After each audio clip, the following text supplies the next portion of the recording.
பிரித்தானியாவில் பாடசாலை விடுமுறை காலமான தற்போது கடும் வெப்பமான காலநிலை நிலவுவதால் மக்கள் அதிக அளவில் கடற்கரைகளுக்கு நீராட செல்கின்றனர். இதற்கமைய லண்டனில் வாழும் இலங்கையை பூர்வீகமாக கொண்ட ஈழத்தமிழ் இளைஞர்கள் ஐவர் நேற்று முன்தினம் இங்கிலாந்தின் கிழக்கு சசெக்ஸ் பிராந்தியத்தின் கேம்பசான்ஸ் என்ற கடற்கரை பகுதிக்கு சென்றுள்ளார்கள். 22 வயதுடைய நிதர்சன் ரவி, 23 வயதுடைய இந்துசன் ஸ்ரீஸ்கந்தராசா, 22 வயதுடைய கோபிநாதன், 19 வயதுடைய கெனிகன் நாதன் மற்றும் 27 வயதுடைய குருஷாந்த் ஸ்ரீதவராசா ஆகியோரே கடலில் மூழ்கி பலியாகியுள்ளார்கள். விடுமுறைக்காக கடற்கரைக்கு சென்ற 5 இளைஞர்களும் கடற்கரையில் கால்பந்தாட்டம் விளையாடிக் கொண்டிருந்த போது அங்கு திடீரென வந்த அலையால் கடலுக்குள் உள்ளே இழுத்து செல்லப்பட்டுள்ளதாக நேரில் கண்டவர்கள் தெரிவித்துள்ளார்கள்.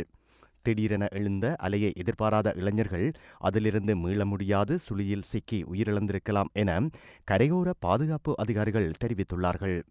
ஆனாலும் இந்த சம்பவம் தொடர்பில் முழுமையான தகவல்கள் தம்மிடம் இல்லை எனவும் கரையோர பாதுகாப்பு அதிகாரிகள் கூறியுள்ளார்கள்.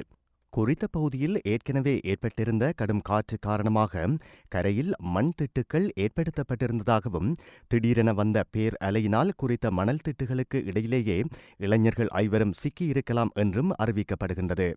கடந்த மாதமும் இதே இடத்தில் 19 வயதுடைய இளைஞரொருவர் தமிழ் இளைஞர்கள் கடல் அலைக்குள் சிக்கி உயிரிழந்தது போல் மரணித்த போதிலும் குறித்த பகுதியில் சுற்றுலா பயணிகளுக்கு எச்சரிக்கைகளோ தடைகளோ விதிக்கப்படாதது தொடர்பிலும் பாதிக்கப்பட்டுள்ள குடும்பத்தினர் கவலையும் ஆத்திரமும் வெளியிட்டுள்ளார்கள்.